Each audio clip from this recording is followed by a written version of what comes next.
Hello, I'm Dr. Linda Hamilton. Today we're here to discuss giving women a greater voice in ballet.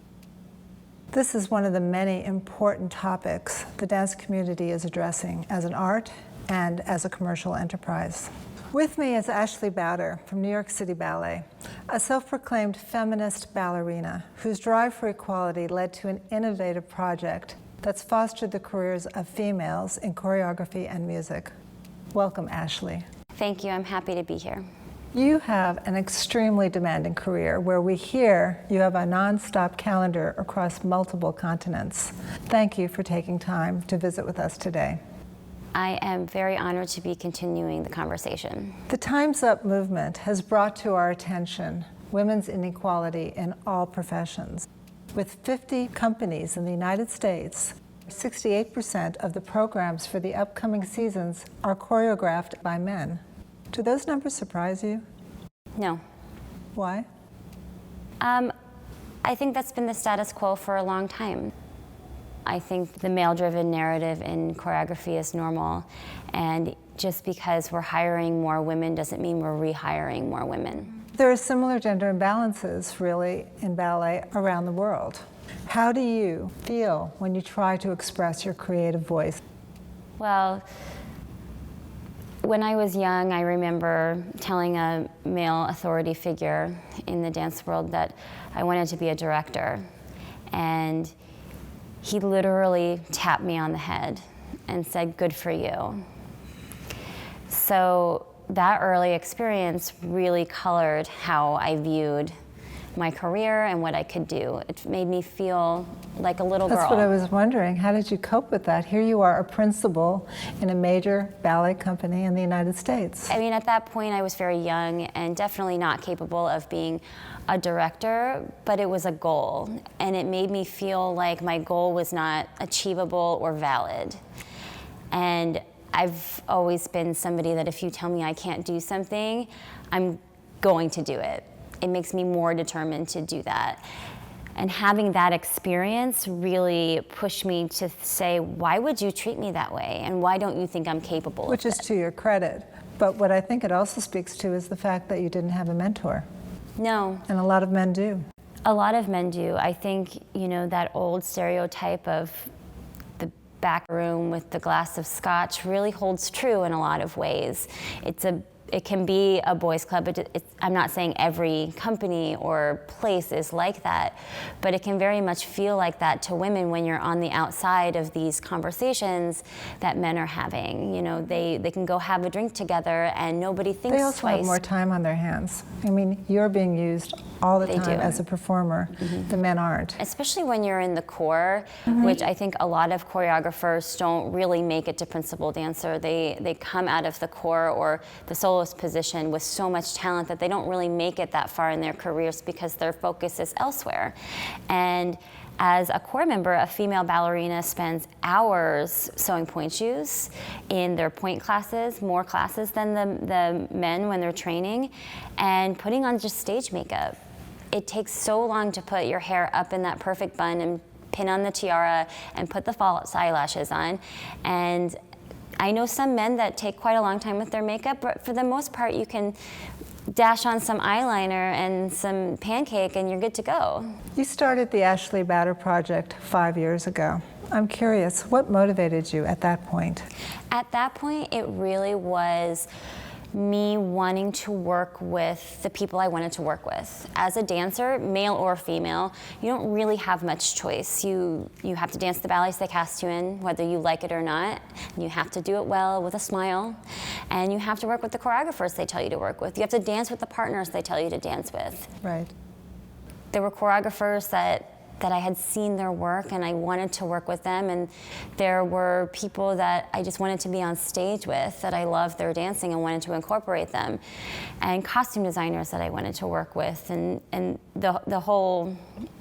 much the whole shebang. I wanted to be able to have a creative say in that, and that's why I initially started it. Of course, my mission statement changed shortly thereafter. To what?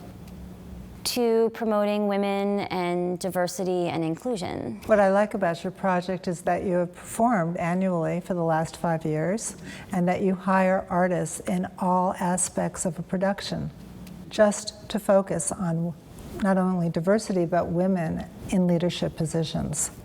Yes, to me it's really important to have female creative voices. Mm-hmm. I just hosted a choreographic workshop on Martha's Vineyard at the Vineyard Arts Project. I've normally just gone and hired people and put things on stage.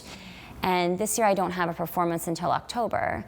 So I had this wonderful opportunity this summer to do something different and experimental. So I hired 2 men and 2 women to come and make new pieces. I brought a whole bunch of dancers to the Vineyard and we spent 5 days just experimenting. And my whole premise was, if it's terrible, we can throw it out and nobody ever has to know it existed.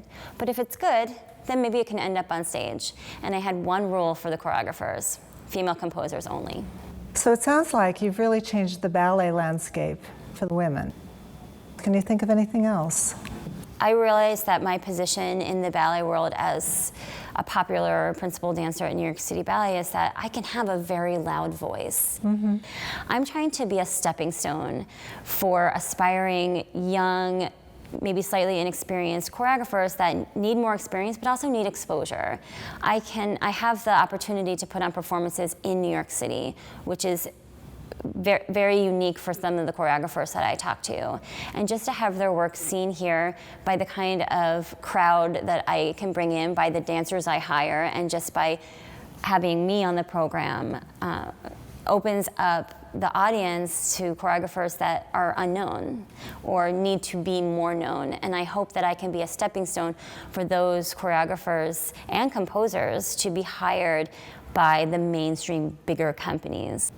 I'm also glad that you brought up larger ballet companies. We know that some of them are focusing on women's choreography and composing with special programs. But I also know that you hope that these special programs don't continue forever. I do. I think that there have been great strides made in hiring women, especially recently. I really look at directors like Tamara Rojo at English National Ballet, and she did a program last year called She Said, of all female choreographers, and now she had a new program a few months ago called She Persisted, and so she's continuing that push. Mm-hmm. And I really find that comforting and inspiring that there are people doing that. And I know School of American Ballet has a female choreography initiative, and I know a lot of other organizations do, but my hope is that, shouldn't it be normal? We've put on so many shows that are just all men, and nobody says anything like, ooh, all male program. So why can't we just make it all female and not say anything? Well, I think what you're getting at is this is what the ballet world would look like if women and men were finally on equal footing. Speaking of equality, you received an impressive international award for your performance in Coppelia. I'd like to know more about that. It's referred to as the Ballet Oscar, but I'm also curious, what would it take for you to get that award in choreography?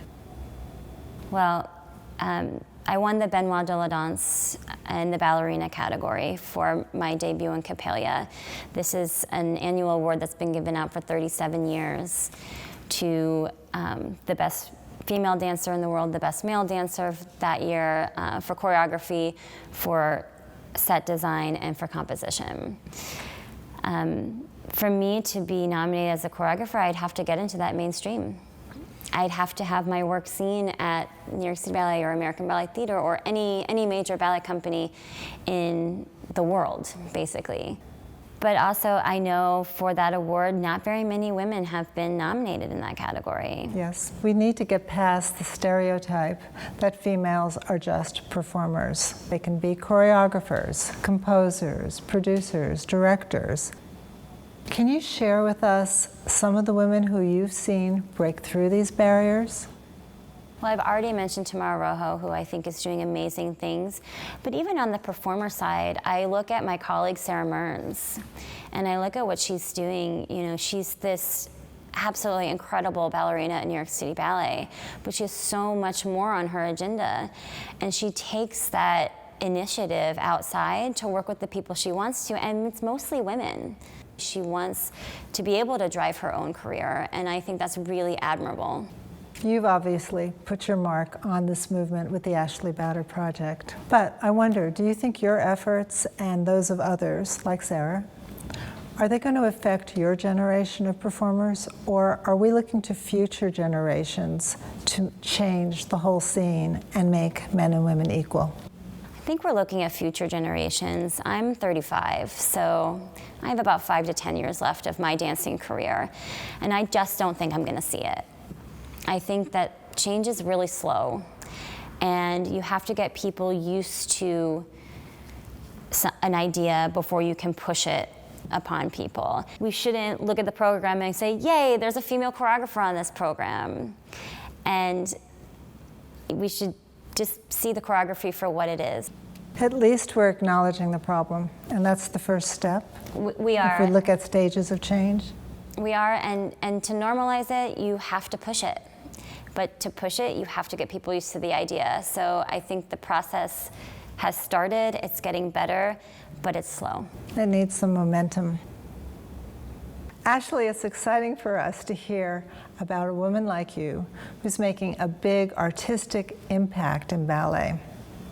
I look forward to seeing you again and hearing about your future projects. Thank you. I'll share soon. If you're interested in climbing the ballet ladder, please check out the Dance Data Project. I would like to thank Ashley Bouder for taking time out of her very busy schedule to be with us today, and I would like to thank you for watching. We will keep you informed of the many important changes that are occurring in the dance world. I'm Dr. Linda Hamilton, and this is Advice for Dancers. We'll talk again soon.